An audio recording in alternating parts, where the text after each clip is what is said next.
दोस्तों, मैं संजीत सिंह राठौर आप सभी का राठौर वर्ल्ड की दुनिया में हार्दिक अभिनंदन करता हूं। और आज हिंदी व्याकरण के अंतर्गत बेहद ही जानदार, शानदार और लाजवाब टॉपिक अलंकार लेकर प्रस्तुत हो रहा हूं। अलंकार जो जीवन में भी एक महत्व रखता है। कैसे? जैसे हम लोग जब भी शादी और विवाह शुभ मुहूर्त पर या ऐसे भी मन करे तो आप सभी जाते हैं कि नहीं दुकान पर। किसकी दुकान पर? मिठाई की दुकान की बात नहीं कर रहा हूं, सुनार की दुकान पर। तो सुनार की दुकान पर क्या लिखा होता है? लिखा होता है ये अलंकार ज्वेलर्स, रोहित अलंकार ज्वेलर्स, सरदार अलंकार ज्वेलर्स। क्यों लिखा होता है? कभी कल्पना किया? क्योंकि अलंकार का मतलब ही होता है श्रृंगार करना, श्रृंगार करने वाला। तो इस शब्द अलंकार की आज हम लोग डिटेलिंग करेंगे, व्याख्या करेंगे और देखते हैं ये क्या है। मित्रों, अलंकार जो है, अलंकार ये दो शब्दों से मिलकर के बना हुआ है। एक शब्द है अलम और दूसरा शब्द है कार। अलम धन कार, कौन सी संधि? व्यंजन संधि। और अलम का मतलब होता है अलंकृत। अलम का मतलब होता है अलंकृत और कार का मतलब होता है करने वाला। अलंकार का मतलब, अलम का मतलब अलंकृत, कार का मतलब करने वाला। इस अलंकृत का अर्थ और भी होता है श्रृंगार। क्या होता है? श्रृंगार, अर्थात श्रृंगार करने वाला। इसीलिए वो सोने चांदी की दुकान वाला क्या लिखता है? अलंकार ज्वेलर्स, अर्थात वैसे संसाधन जिनके द्वारा शरीर का, जीव का श्रृंगार किया जाए वो अलंकार है। तो इस तत्व का, इस टॉपिक का व्याकरण में क्या लेना देना, इसका शायद इशारा आप समझ चुके होंगे कि यह व्याकरण में काव्य का श्रृंगार करता है, काव्य का श्रृंगार करता है और इसके बिना काव्य अधूरी लगती है। तो काव्य का श्रृंगार करने वाला तत्व, अलंकरण करने वाला तत्व क्या है? अलंकार है। इसी आधार पर इसका, अलंकार का शाब्दिक अर्थ निकल के आया और वो शाब्दिक अर्थ हुआ आभूषण। क्या हुआ सर? आभूषण। आभूषण अर्थात अलंकार का शाब्दिक अर्थ आभूषण है। और अलम का मतलब अलंकृत करना, अलंकृत, और कार का मतलब करने वाला, अर्थात व्याकरण की वो शैली जिसके द्वारा काव्य को विभूषित किया जाए, आभूषित किया जाए, उसे अलंकार कहते हैं। क्लियर? ये तो अलंकार शब्द की व्याख्या थी, अलंकार की परिभाषा थी। ये दिमाग में रहे, एक नंबर का क्वेश्चन बनता है कि अलंकार की संधि क्या होगी? तो अलम धनकार। अलम का अर्थ क्या है? तो अलंकृत। कार का अर्थ क्या है? करने वाला। और पूछ दे कि अलंकार का शाब्दिक अर्थ क्या है? तो आभूषण ठोक के आना, एक नंबर बिल्कुल तय है। अब हम लोग चर्चा करेंगे कि अलंकार के कितने स्वरूप हैं, अर्थात काव्य को जब श्रृंगारित किया जाएगा, अलंकारित किया जाएगा तो कितने स्वरूपों में किया जा सकता है। तो सर, अलंकार के मात्र और मात्र दो ही स्वरूप हैं। एक स्वरूप है शब्दालंकार, शब्दालंकार लिखा जाता है शब्दालंकार, और दूसरा हुआ अर्थालंकार। एक हुआ शब्दा और दूसरा हुआ अर्थालंकार। अर्थालंकार जब इसकी आप संधि करोगे, जब शब्दालंकार को तोड़ोगे तो ये किसमें टूट रहा है? शब्द धन अलंकार, दीर्घ संधि, शब्द धन अलंकार, और अर्थालंकार टूटेगा अर्थ धन अलंकार। अर्थात जब काव्य की व्याख्या, जब काव्य का वर्णन, जब काव्य का श्रृंगार किस आधार पर किया जाए? शब्द के आधार पर किया जाए तो वो शब्दालंकार है, और जब अर्थ के आधार पर किया जाए तो वो अर्थालंकार है। अब बोला कि ये जो शब्दालंकार होता है यह काव्य का बाह्य स्वरूप होता है। शब्दालंकार काव्य में जो लिखा होता है, जो काव्य खंड में लिखा होगा, उन्हीं शब्दों को देखकर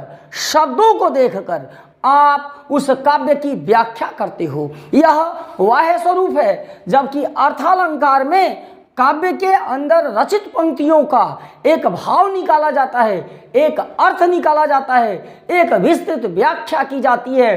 तो उस आधार पर जब काव्य का श्रृंगार किया जाता है तो वो अर्थालंकार कहलाता है। क्लियर? तो हम पहले चर्चा करने चल रहे हैं किस अलंकार की? शब्द अलंकार की। तो कल पूछता है कि अलंकार के कितने भेद हैं, तो क्या मारिएगा? 2। अलंकार का शाब्दिक अर्थ क्या है, तो क्या मारेंगे? आभूषण। अलंकार किन 2 शब्दों से मिलकर बना है? क्या आप करेंगे? अलम धन कार। अलम का अर्थ क्या है? श्रृंगार करना। कार का अर्थ क्या है? करने वाला। तो अब हम चलते हैं शब्दालंकार के ऊपर चर्चा करने। ठीक है, अभी देखो ये जो शब्दालंकार है, ये जो शब्दालंकार है इसके 5 स्वरूप हैं। शब्दालंकार के 5 स्वरूप हैं, जिसमें जो पहला है उस स्वरूप का नाम है अनुप्रास। क्या नाम है? अनुप्रास अलंकार। जो दूसरा है उसका नाम है यमक अलंकार। क्या है सर? यमक। अनुप्रास का, ये शब्दालंकार का पहला भेद है अनुप्रास अलंकार। अनुप्रास अलंकार। दूसरा भेद क्या है? यमक अलंकार। तीसरा है श्लेष अलंकार। क्या है? श्लेष अलंकार। जो चौथा है उसका नाम है वक्रोक्ति। क्या नाम है? वक्रोक्ति। वक्रोक्ति अलंकार। ये वक्रोक्ति हुआ। और जो 5वां है उसका नाम है विप्सा या पुनरोक्ति। विप्सा या पुनरोक्ति। विप्सा या पुनरोक्ति। अर्थात शब्दालंकार के 5 स्वरूप हैं: अनुप्रास, यमक, श्लेष, वक्रोक्ति, विप्सा या पुनरोक्ति। क्लियर? सामान्य लोग व्याख्या करते हैं अनुप्रास, यमक और श्लेष की, लेकिन आपको मानना चाहिए, जानना चाहिए कि इसके 5 भेद हैं: वक्रोक्ति और विप्सा या पुनरोक्ति। एक बात में थोड़ा सा वो चीज़ें छूट रही है, आप दिमाग में रखिएगा कि अलंकार सिद्धांत के जो प्रणेता हैं उनका नाम है अलंकार। यहाँ पे मैं वो चीज़ें छूट रही थी, शायद छूट जाए, 1 नंबर का क्वेश्चन बनता है। तो अलंकार सिद्धांत के प्रणेता का नाम मालूम क्या है? महर्षि भामह।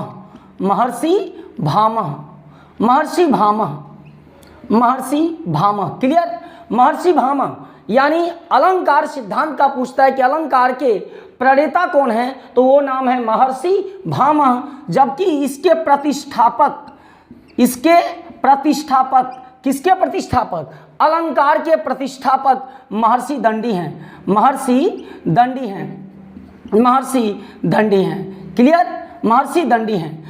अलंकार के प्रणेता महर्षि भामह और अलंकार के प्रतिष्ठापक महर्षि दंडी हैं। क्लियर? ये मैं नोट कर दिया बिकॉज ये छूट सकता था, इसको मैंने चर्चा नहीं डाला था। तो ये आप दिमाग में रखना, 1 नंबर का डायरेक्ट क्वेश्चन कि अलंकार का प्रणेता कौन है, तो महर्षि भामह, और अलंकार का प्रतिष्ठापक कौन है, तो महर्षि दंडी। क्लियर? अब आते हैं पुनः इस टॉपिक के ऊपर। तो आपने क्या देखा कि शब्दालंकार के 5 भेद: अनुप्रास, यमक, श्लेष, वक्रोक्ति और विप्सा। जबकि अलंकार के 2 भेद शब्दा और अर्था। अब बारी बारी से सबकी चर्चा होगी और हम लोग पहले चर्चा किसकी करने चलेंगे? अनुप्रास अलंकार की। किसकी चर्चा करने चलेंगे? अनुप्रास अलंकार की। तो देखो, इस अनुप्रास अलंकार की चर्चा करने से पहले जरा इसके कितने स्वरूप हैं मैं एक बार इसको नोट कर दे रहा हूं।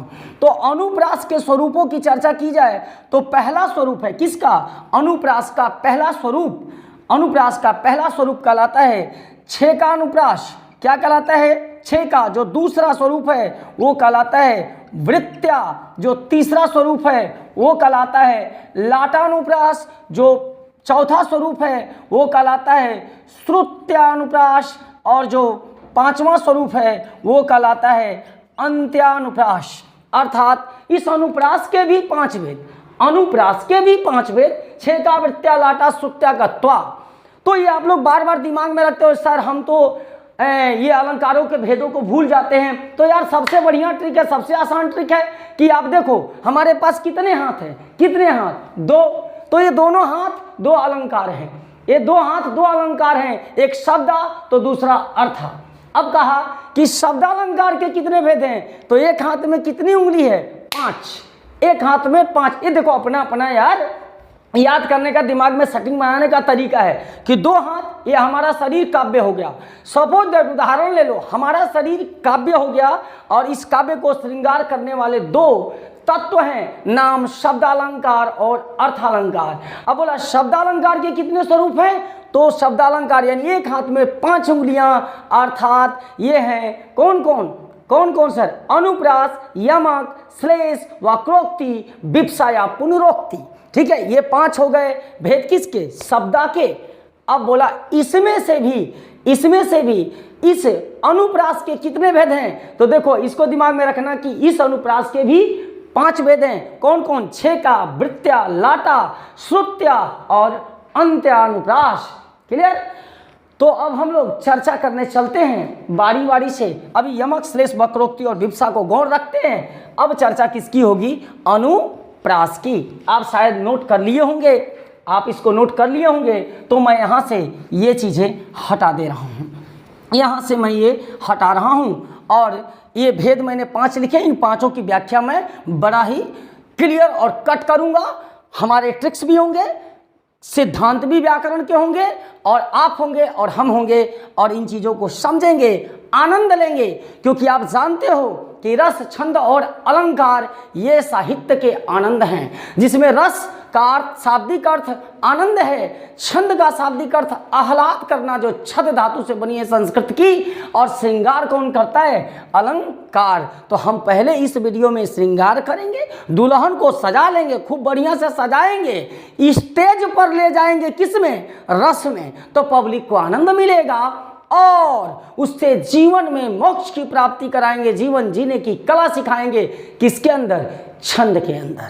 तो ठीक है, तो आज हम लोग काव्य का श्रृंगार कर रहे हैं, जिसमें पहला भेद है अनुप्रास। इन सब का तो एकदम चिंते मत करना, इनका देशज मसाला रखा हूँ, ट्रिक रखा हूँ, एकदम गारंटी आज क्लियर ऑपरेशन कर देंगे। तो यहाँ से मैं जरा इनको भी हटाता हूँ और पहले इनकी चर्चा कर लेता हूँ, अनुप्रास अलंकार की चर्चा कर लेता हूँ, तब उसके भेदों की चर्चा होगी। बारी बारी से सबकी चर्चा हम करेंगे। तो मित्र, अनुप्रास में अगर आप देखोगे तो यहाँ एक शब्द लिखा, एक उपसर्ग है, अनु। अनु का मतलब क्या होता है, छोटा। अनु का अर्थ क्या है, छोटा। और प्रास शब्द का अर्थ होता है पुनरोक्ति। प्रास का मतलब होता है पुनरोक्ति, कहता है। तब ये क्या, ये किसका भेद है, शब्द अलंकार का। कहता है कि शब्द के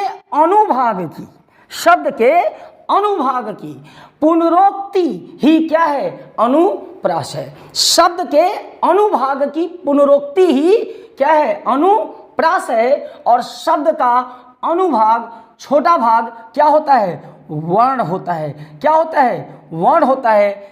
इसी आधार पर वो व्याकरणिक परिभाषा आती है कि वर्णों की आवृत्ति क्या है, अनुप्रास है। वर्णों की आवृत्ति अनुप्रास है। मैटर कहाँ से आया, अनु माने छोटा, प्रास मीन्स पुनरोक्ति, अर्थात शब्द के अनुभाग की पुनरोक्ति ही अनुप्रास है। तब शब्द का छोटा भाग क्या है, वर्ण, अर्थात वर्णों की आवृत्ति ही अनुप्रास है। जैसे आपने एग्जाम्पल सुना होगा, तरनी तनुजा तटतमाल तरुवर बहु छाए। तरनी तनुजा, देखो लिख भी दे रहा हूं, एक समझा दे रहा हूं। तरनी तनुजा तट तमाल तरुवर बहु छाए। तरुवर बहु छाए है ना, बहु छाए। तरनी तनुजा तट तमाल तरुवर बहु छाए, बंदौ गुरुपद पदुम परागा, सुरुचि सुबास सरस अनुरागा। ये सभी उदाहरण इसमें आप देख रहे हो, वर्णों की क्या हो रही है, आवृत्ति, त की आवृत्ति हो रही है। बंदौ गुरुपद पदुम परागा में प और द की आवृत्ति हो रही है। रहीमन पानी राखिए बिन पानी सब सून है, ये शब्दों की पुनरावृत्ति हो रही है, वर्णों की पुनरावृत्ति नहीं हो रही है, इसलिए वो अनुप्रास में नहीं आ सकता।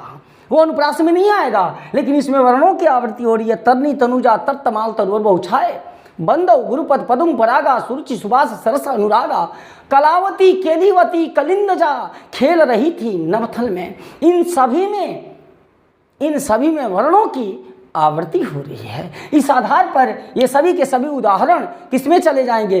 अनुप्रास अलंकार में चले जाएंगे। और एक बात और, हम लोग जब छोटे छोटे थे, ये बात यार 90 के आसपास की है, तो हम लोग एक ठोक आते थे कि एक सांस में बोल के तनी दिखावा तो बड़ा मजा आता था। 55 रुपये का दूर उसमें चरण नहीं चलता था, 1-1 रुपये का पुरस्कार रखते थे। कहते सांस रोक के बोलता क्या कि चंदू के चाचा ने चंदू के चाची को चांदी के चम्मच से चटनी चखाया। ये बार बार बुलाते थे, चंदू के चाचा ने चंदू के चाची को चांदी की चम्मच से चटनी चखाया। जो जितना स्पीड से बोलता था वो विजेता होता था। लेकिन उस समय ये बात नहीं आई यार। आज समझ में आती है कि इसमें तो चौचा की पुनरावृत्ति हो रही है। तो वो उदाहरण भी किसका था? अनुप्रास का था। किसका था? अनुप्रास का था। क्लियर?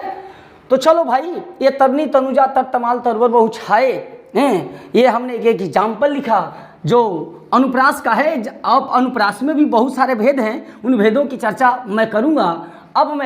अब शायद अनुप्रास का इशारा समझ चुके होंगे कि इसमें वर्णों की आवृत्ति होती है, और यही आधार मानकर हम अनुप्रास की शेष व्याख्या करेंगे।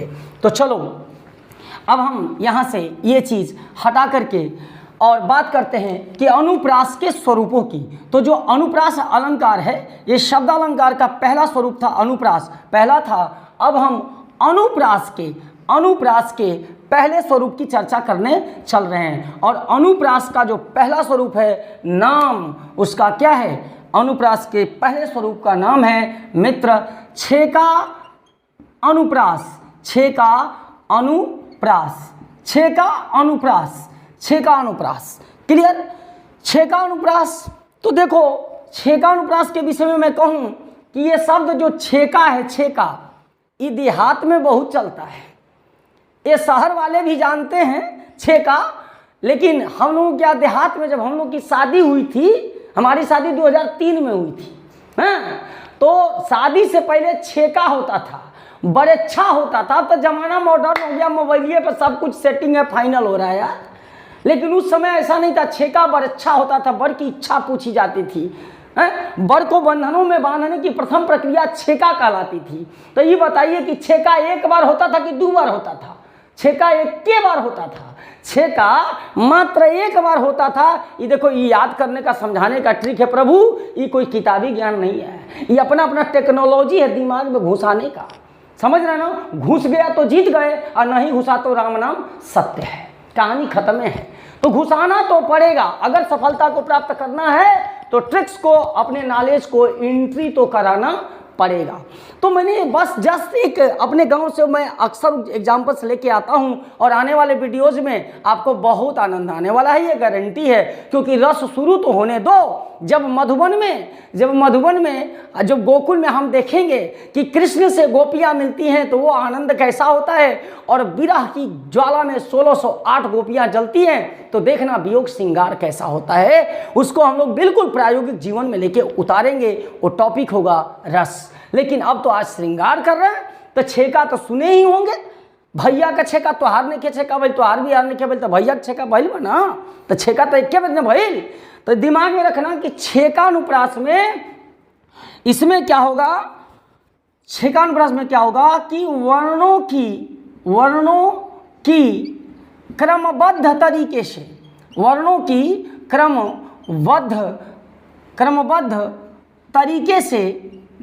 क्रमबद्ध तरीके से कई बार छेका, एक बार।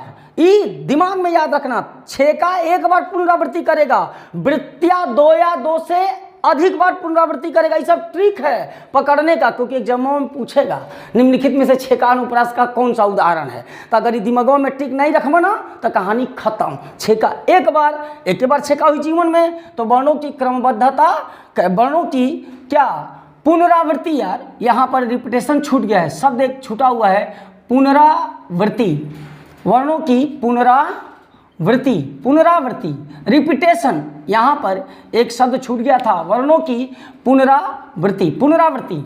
वो वर्णों की पुनरावृत्ति क्रमबद्ध तरीके से एक बार होती है। केवल मैं यहाँ पे लिख दिया, केवल तो समझिए रहे होंगे, ओनली वन, केवल एक बार होती है, एक बार होती है, एक बार होती है। और बार बार होगी तो छेका नहीं होगा। जैसे एग्जाम्पल देखो, एग्जाम्पल बंदौ बंदौ गुरु पद पदुम परागा, बंदौ गुरुपद पदुम परागा, और सुरुचि सुरुचि सुवास सुवास सरस अनुरागा, सरस अनुरागा, सरस अनुरागा। ठीक है, यहाँ पर देखा जाए तो लिखा कि बंदौ गुरुपद पदुम परागा, सुरुचि सुवास सरस अनुरागा। ये लाइन पता है किसकी है? ये तुलसीदास की है, ये तुलसीदास की है। इस लाइन को तुलसीदास ने लिखा है कि बंदौ गुरुपद पदुम परागा, सुरुचि सुवास सरस अनुरागा। अगर इसमें देखोगे तो आप देखो क्रमबद्ध तरीके से होनी चाहिए। प और द की पुनरावृत्ति प और द में हुई, मात्र और मात्र एक बार। पुनरावृत्ति का मतलब रिपीटेशन। ये पहले लिखा गया था, फिर रिपीट मारा कहाँ पर? इसमें पदुम में मारा, लेकिन फिर रिपीट नहीं मारा। अब यहाँ पर देखो, ये सुरुचि स और र की आवृत्ति कितनी यहाँ पर लिखा गया, पहले लिखा गया तो सुबास में आवृत्ति पुनरावृत्ति नहीं हुई, लेकिन सरस में पुनरावृत्ति हो गई।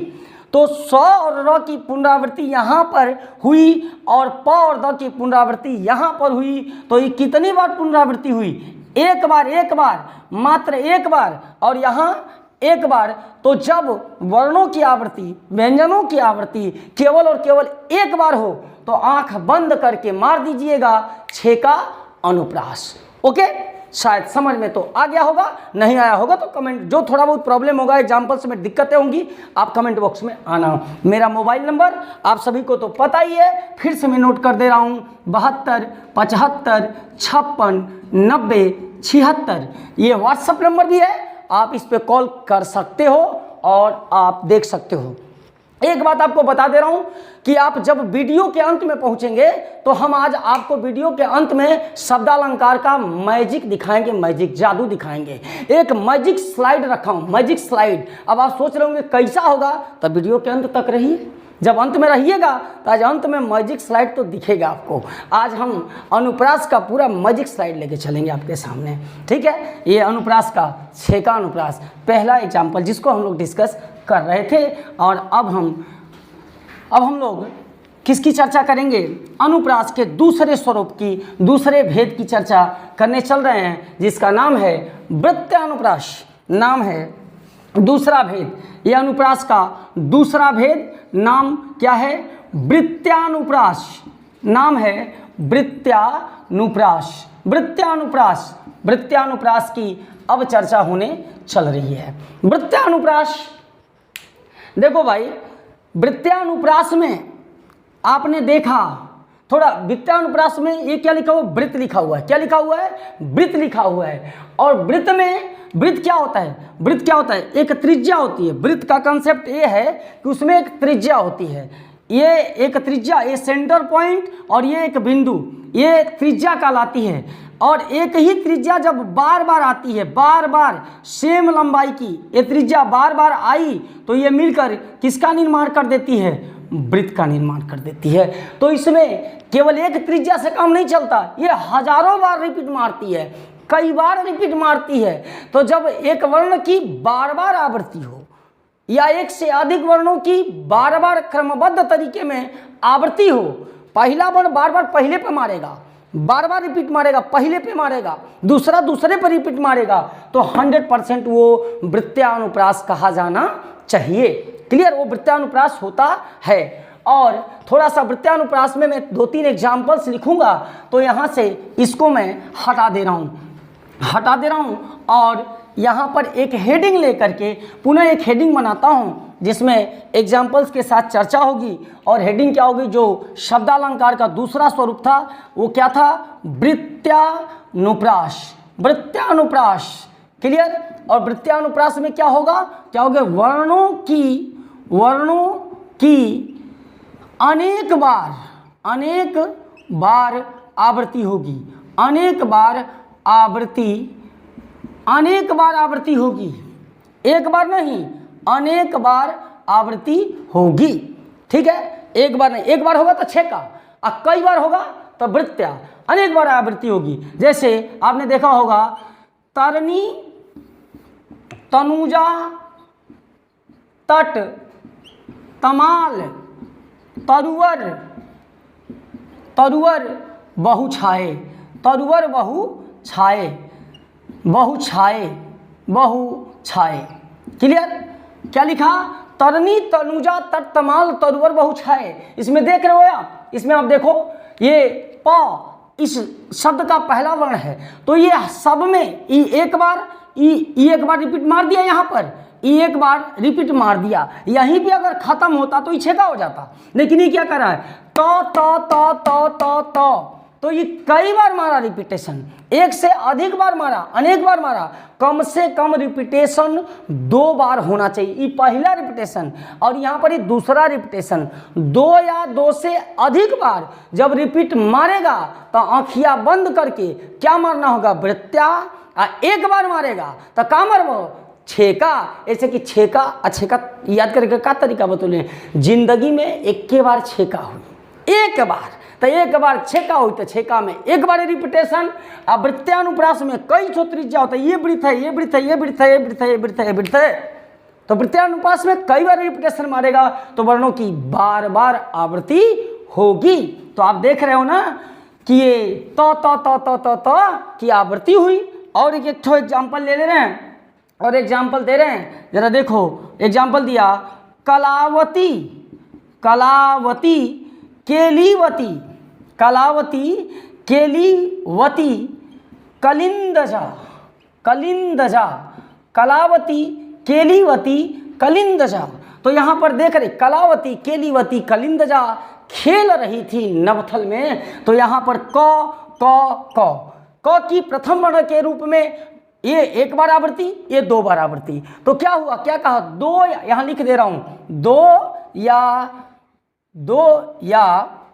2 से अधिक बार, 2 या 2 से अधिक बार। इसमें 2 या 2 से अधिक बार, छेका में एक बार, कई बार बोल चुका हूँ। तो कलावती, यहाँ पर भी देखो ल दूसरा वर्ण है, तो ल दूसरा वर्ण, दूसरा वर्ण है, तो ये कलावती, केलीवती, कलिंदजा खेल रही थी नवथल में। किसका उदाहरण हुआ? वृत्त्या अनुप्रास का हुआ। क्लियर?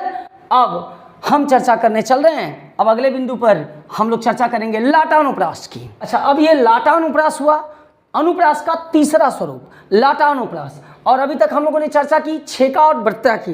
लाटानुप्रास में बात कर रहे हैं कि इसमें क्या होता है कि एक वाक्य की वर्णों के सही क्रम में, जिस क्रम में एक वाक्य बना है, जिस क्रम में वर्णों की काल को रखा गया है, वर्ण रूपेण वाक्य की पुनरावृत्ति लाटानुप्रास कहलाता है। अर्थात हम यहाँ पे लिख रहे हैं वर्ण रूपेण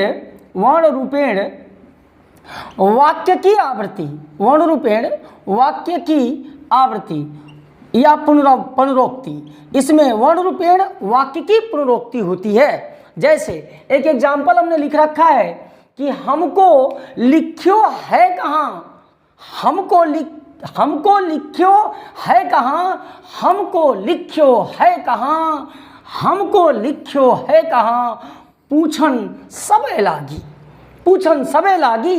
तो यहाँ पर आप देख रहे हैं कि हमको लिख्यो है कहाँ, हमको लिख्यो है कहाँ। इसमें ये वर्णों से ही हमको लिख्यो है कहाँ कहाँ, यानी इन सभी वर्णों का एक वाक्य के रूप में ये रिपीटेशन होना ही किसका निर्माण करता है? लाटा अनुप्रास का निर्माण करता है। जरा मित्र, मैं इसकी व्याख्या करना चाहूँगा, इस पद की व्याख्या करना चाहूँगा कि हमको लिख्यो है कहाँ, हमको लिख्यो है कहाँ, हमको लिख्यो है कहाँ, पूछन सबे लागी।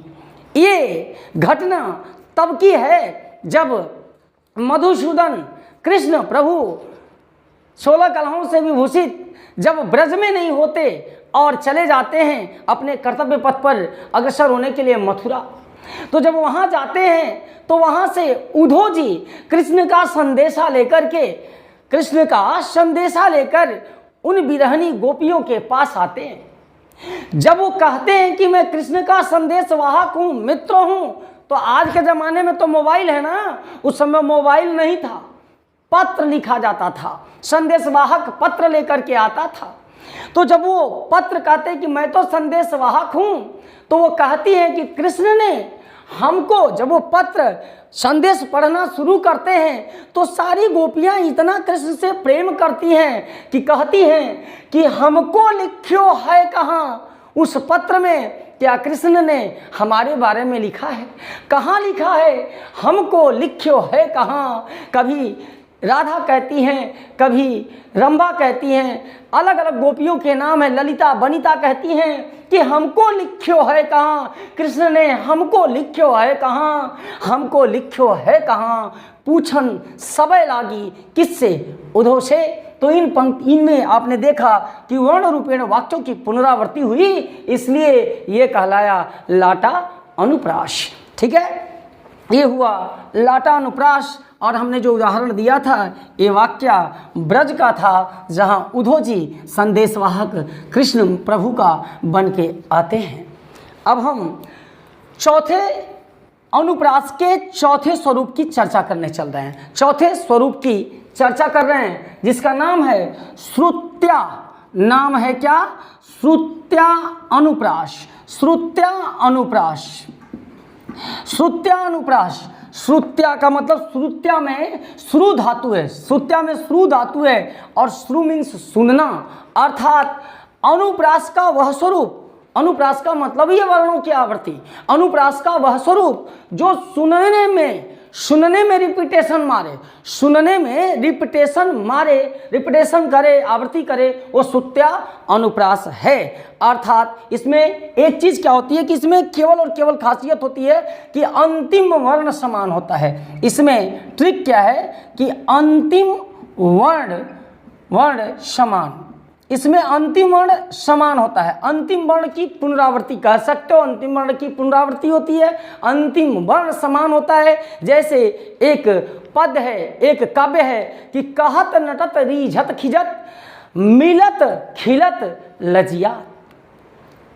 ये कहत, ये इसको एक सुर में आप बोल सकते हो, कहत नटत रीझत खिजत मिलत खिलत लजिया।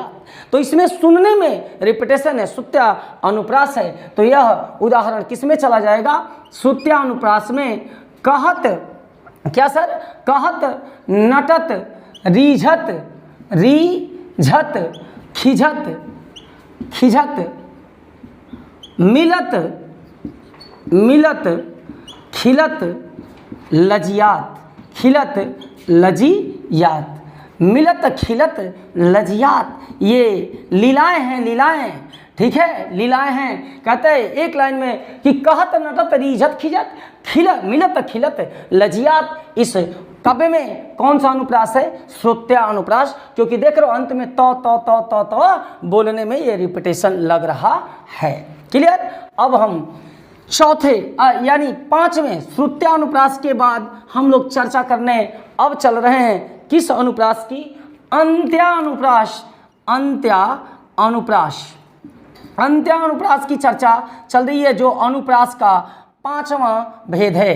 अंत्या अनुप्रास, जैसा कि इसका नाम है अंत्या, नाम क्या है? अंत्या, अर्थात अनुप्रास का व्यवहार, अनुप्रास का करैक्टर इस जब काव्य पंक्तियों में कहाँ में आए? अंत में, काव्य के अंत में जब रिपीटेशन आता है तो उसे क्या कहते हैं? अंत्या अनुप्रास कहते हैं। आप लोगों ने राइम्स सुना होगा, राइम समझ रहे हैं ना? जब अंतिम वर्णों को मिलाया जाता है, चौपाई दोहा जितने होते हैं ना, उनमें अंत्यानुप्रास होता है, अंत में वो जाकर के मिल जाते हैं। जैसे जब परशुराम जी की, गुरु शंकर जी की टूटती है पिनाक, पिनाक को प्रभु राम तोड़ देते हैं और परशुराम जी क्रोध में आते हैं तो पूछते हैं जनक के दरबार में कि किसकी इतनी क्षमता हो गई, जो हमारे गुरु शंकर जी गुरु थे परशुराम जी के, कि धनुष को, पिनाक को तोड़ा।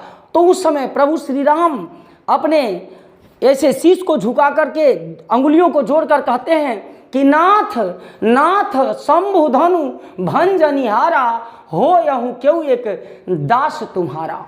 ये लाइन जब बोलते हैं तो अंतिम की शब्दों में उसमें अनुप्रास दिखता है, अंत में अनुप्रास दिखता है।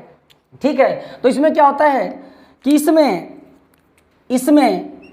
इसमें अंत में अनुप्रास आता है, इसमें अंत में अनुप्रास आता है, इसमें अंत में अनुप्रास आता है। जितना हम लोग तुकबंदी करते, तुकबंदी में अनुप्रास है हो, जितना शायरी वायरी बोलते हो ना, सब में अंत्य अनुप्रास है। तो इसका उदाहरण क्या है, मैं लिख रहा हूँ, नाथ शंभु धनु, नाथ शंभु धनु भंजनी हारा, भंजनी हारा हारा अहो यहूँ, हो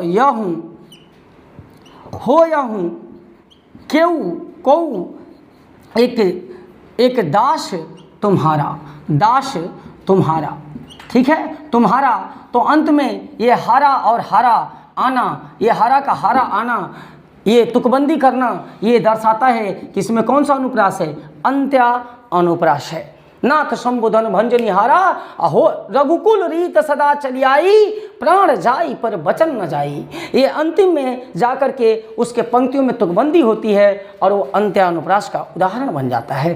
क्लियर कट। तो इस तरह हम लोगों ने अनुप्रास के 5 भेदों की चर्चा की, छेका, वृत्त्या, लाटा, सुत्या और अंत्या। और आपने देखा कि छेका में एक वर्णों की एक बार आवृत्ति होगी, वृत्त्या में 2 या 2 से अधिक बार, अनेक बार आवृत्ति होगी, लाटा में वर्ण रूपेण वाक्य की आवृत्ति होगी, पुनरावृत्ति होगी, और श्रुत्या में अनुप्रास सुनने में सुनाई देगा, अंतिम वर्ण की आवृत्ति होगी, और अंत्यानुप्रास में काव्य के अंत में अनुप्रास समझ में आएगा। क्लियर। तो अब हम लोग इस तरह अनुप्रास की चर्चा पूर्ण हुई।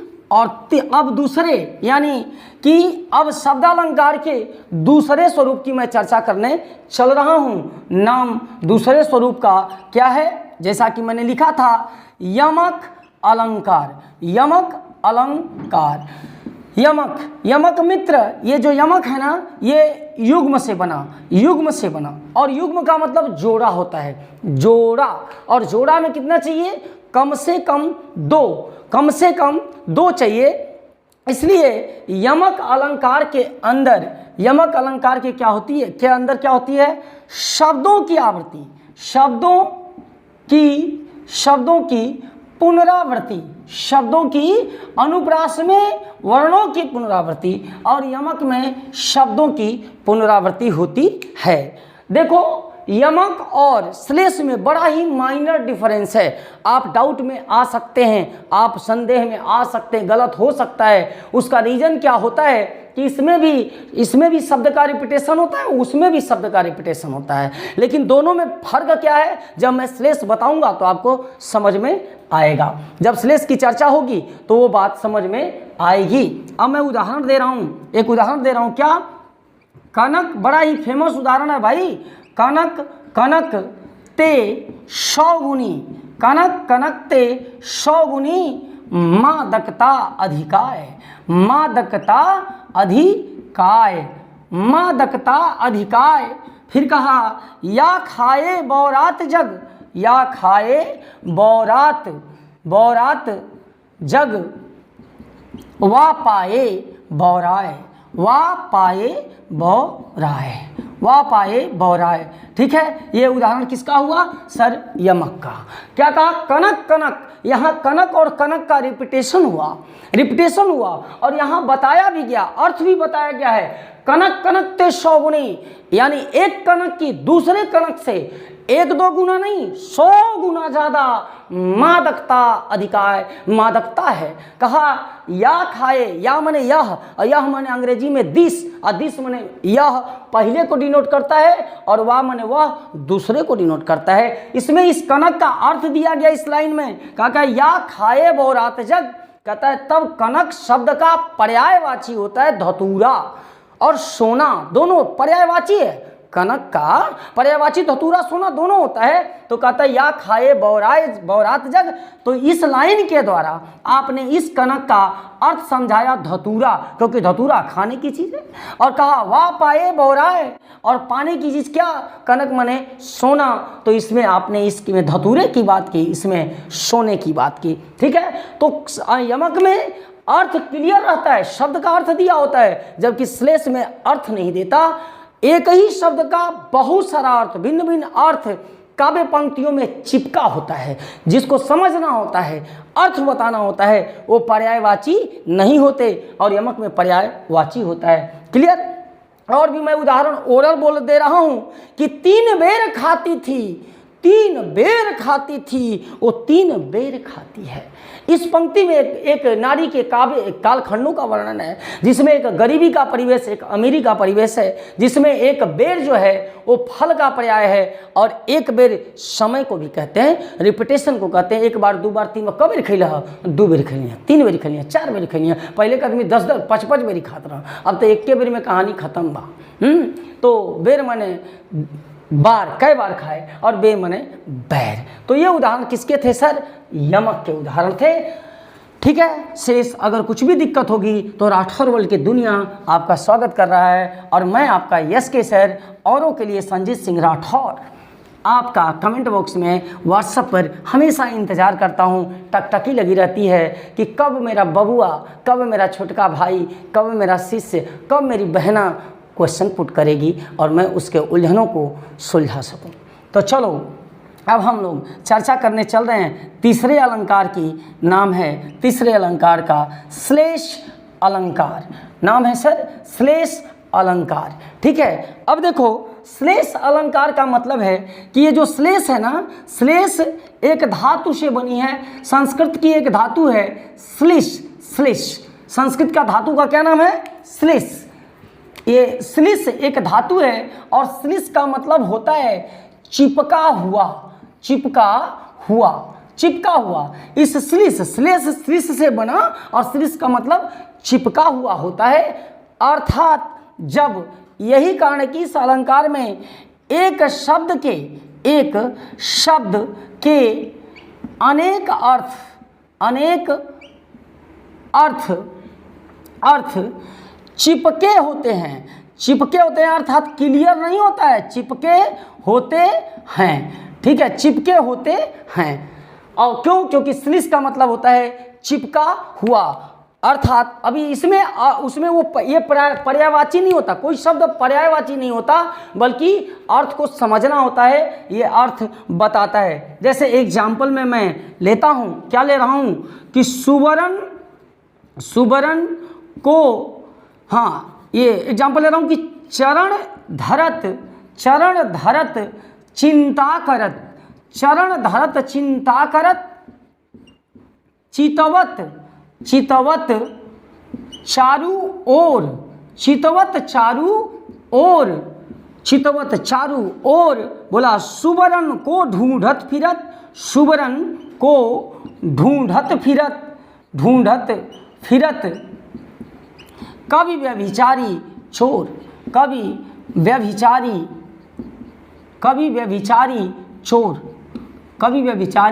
चोर। ठीक है, कवि व्यभिचारी चोर। तो यहाँ क्या कहा कि चरण धरत चिंता करत चितवत चारू ओर, जैसे ही अपना चरण रखते हैं, उस पटल पर आते हैं, उनकी चिंता चालू हो जाती है और वो हर तरफ देखते हैं, निहारते हैं, ढूंढते हैं। किसको? कहता है कि सुवर्ण को ढूंढत फिरत। इस सुवर्ण का अर्थ चिपकाया गया, अर्थ लगाया गया। किसके लिए?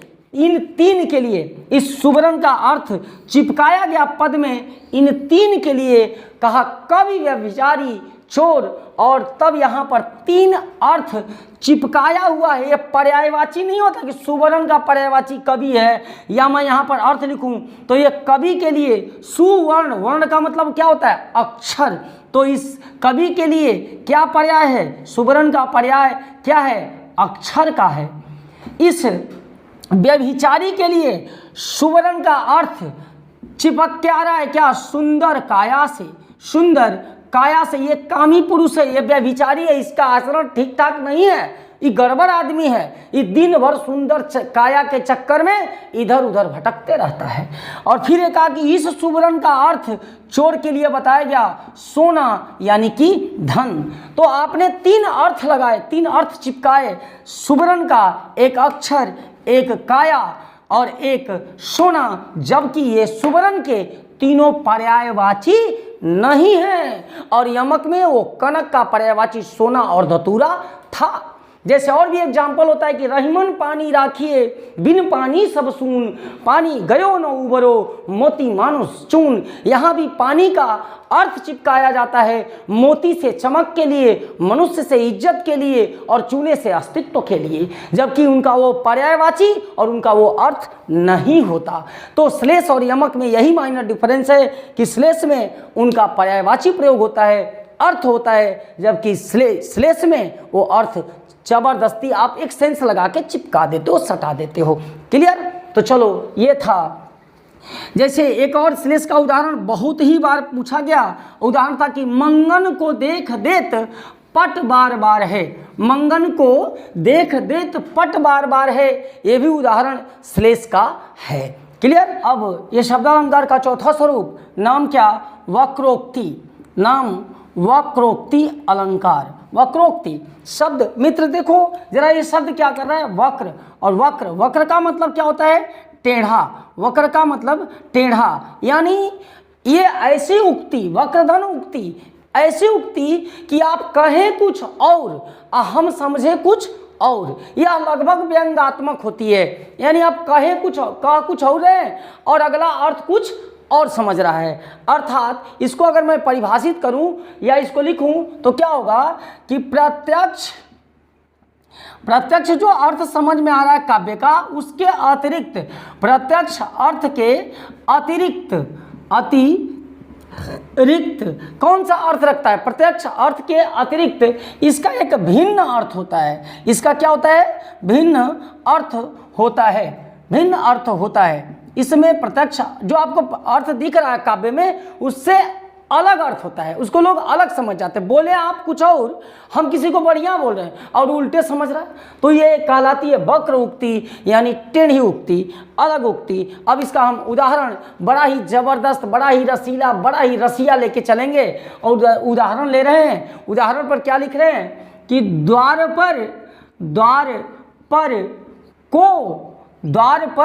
को, तो क्या कहा? प्रिय हरि। तो फिर नीचे की लाइन करती है क्या कि तरु शाखा जाहूं। तो फिर उत्तर आता है प्रिय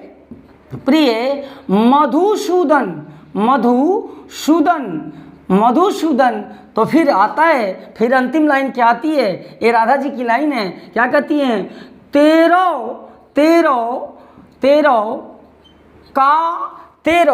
का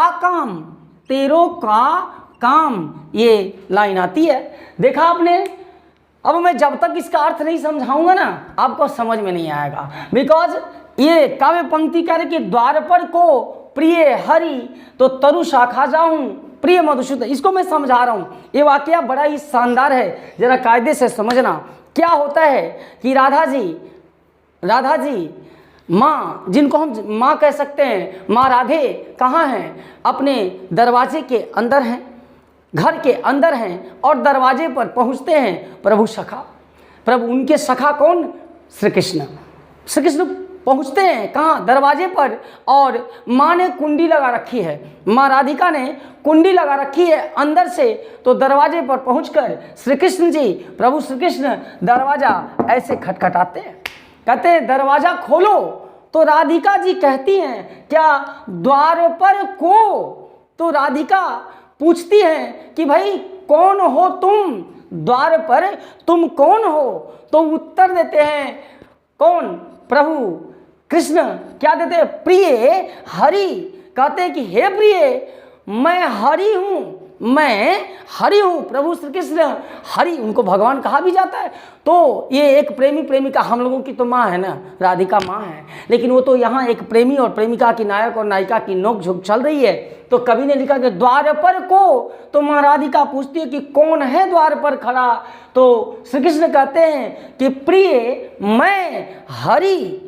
तो कहती हैं, अब हरि का मतलब समझो, यहाँ हरि का मतलब तो श्री कृष्ण अपने को हरि कहते हैं, लेकिन हरि का मतलब बंदर भी होता है। हरि शब्द का अर्थ बंदर भी है। तो श्री कृष्ण हरि स्वयं को कहते हैं, लेकिन राधिका हरि मने बंदर समझ जाती हैं। राधिका क्या समझ जाती है? हरि मने बंदर। तो कहती है तरु शाखा जाऊं, तो यहाँ दरवाजा पर क्या खड़खड़ा रहे हो? अगर तुम हरि हो अर्थात बंदर हो तो तरु शाखा जाऊं, पेड़ के शाखा पर जाओ। तो फिर श्री कृष्ण करते हैं, रसिया हैं, कहते प्रिय मधुसूदन, कहते अरे प्रिय मैं मधुसूदन बोल रहा हूं। तो मधुसूदन का मतलब भंवरा भी होता है। तो राधिका जी, ये नोकझोंक है। तो राधिका जी कहती हैं कि भाई तुम तो भंवरे हो ना, तुम मधुसूदन मीन्स भंवरा भी होता है, और श्री कृष्ण को भी मधुसूदन कहते हैं। तो मधुसूदन का अर्थ यहाँ बदल जाता है और वो समझती हैं, वो कहती हैं कि अगर तुम भंवरे हो तो तेरों का काम, तो तुम्हारा इस दरवाजे पर, मेरे द्वार पर क्या काम है? अर्थात सर इन पंक्तियों में लिखा कुछ और गया और समझा कुछ और जा रहा है। ऐसा ही एक वाकया है जो बार बार पूछा जाता है कि देख कबूतर एक हाथ में, पूछा अपर कहाँ है? तो ये उत्तर देती है नूर, जहांगीर पूछते हैं तो नूर जहां ने उत्तर दिया कि ये तो अपर है, ये कौन अपर? उड़ गया सपर है। अपर माने दूसरा भी होता है, पर माने पंखा भी होता है, यानी बिना डायना वाला वो समझती है। लेकिन कहती है जहांगीर दूसरा पूछते हैं और वो समझती है बिना डायना वाला, और कहती है कि नहीं वो अपर नहीं, अमने नहीं, वो बिना पर वाला नहीं है, ऊपर वाला था, वो क्या कर गया? उड़ गया। तो ये क्या था? वक्रोक्ति अलंकार था, जिसमें आप काव्य में कह कुछ और रहे हैं और अर्थ कुछ और निकल रहा है। और शब्द अलंकार का अंतिम स्वरूप नाम पुनरोक्ति या विप्सा। नाम क्या सर? पुनरोक्ति, पुनरोक्ति या इसे ही कहते हैं विप्सा, विप्सा। ठीक है, आप लोग थोड़ा सा और इंतजार करिए। हमने कहा है अंत में मैं से अनुप्रास का एक आपको स्लाइड, मैजिक स्लाइड दूंगा। तो पुनरोक्ति अलंकार विप्सा, इसमें क्या होता है कि मनोभाव प्रकट करने के लिए शब्द, विप्सा का मतलब, इस विप्सा का मतलब ही होता है दोहराना। विप्सा का मतलब ही क्या है? दोहराना। अर्थात मनोभाव प्रकट करने के लिए, मनोभाव प्रकट करने के लिए, प्रकट करने हेतु क्या? वर्णों की या शब्दों की मनोभाव प्रकट करने के लिए शब्द को दोहराना, प्रकट करने हेतु शब्द दोहराना, शब्द दोहराना। इसमें शब्द दोहराया जाता है। जैसे आपने सुना होगा छिह छिह छिह छिह, राम राम, राम राम। तो ऐसा आपने सुना होगा। तो इसमें क्या किया जा रहा है? छी छी, रिपीटेशन हो रहा है, राम राम। तो ये सब क्या है? पुनरोक्ति या विप्सा अलंकार के उदाहरण हैं, जहाँ शब्दों को मनोभाव प्रकट करने के लिए दोहराया जाए। तो इस तरह हम आज शब्दालंकार का इस वीडियो में हम लोगों ने समझने और समझाने की कोशिश की है। और मैं अंत में फिर से जो मैंने वो अनुप्रास का जो मैं बोला था मैजिक स्लाइड, तो अनुप्रास का फिर से मैं एक बार लिख दे रहा हूँ। अनुप्रास का ये पहला भेद क्या था? 6 का ये ट्रिक है, यहाँ नोट डाल देना अंत में, इसको आप लोग स्क्रीनशॉट करते हो ना, ले लेना। 6 का अनुप्रास का क्या है कि एक बार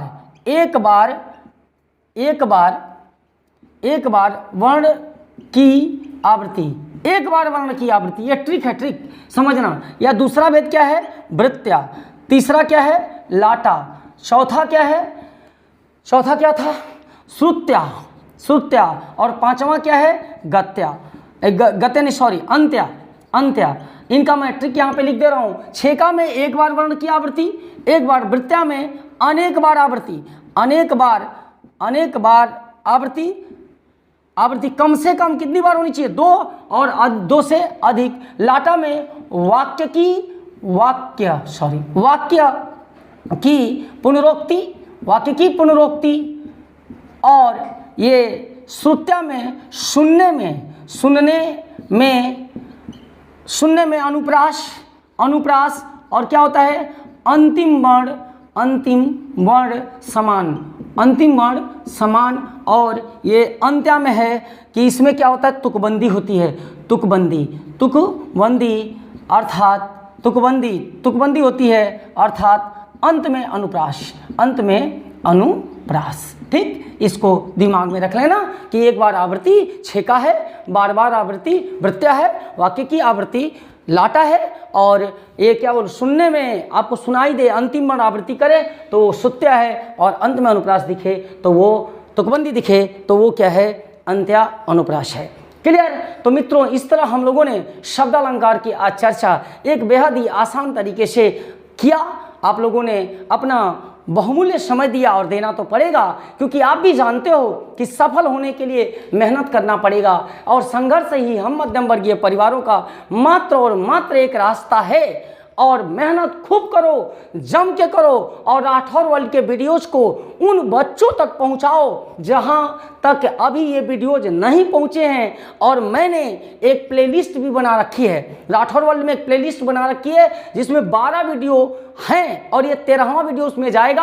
आप बैक में जाके प्लेलिस्ट में सारे वीडियोज़ को 1 to 12 देख सकते हो, महसूस कर सकते हो, कॉपी कलम पे नोट करो, और राठौर वर्ल्ड को दुनिया के कोने कोने तक पहुंचाओ। अगर सब्सक्राइब कर दिया तो धन्यवाद, और नहीं किया तो प्लीज़ सब्सक्राइब करो, लाइक करो, कमेंट करो, और घंटी जरूर बजा दो। और हम अगले वीडियो में, अगले क्लास में अर्थालंकार लेकर के मौजूद होंगे। तब तक खूब मेहनत करो, जम के मेहनत करो। नमस्कार, प्रणाम।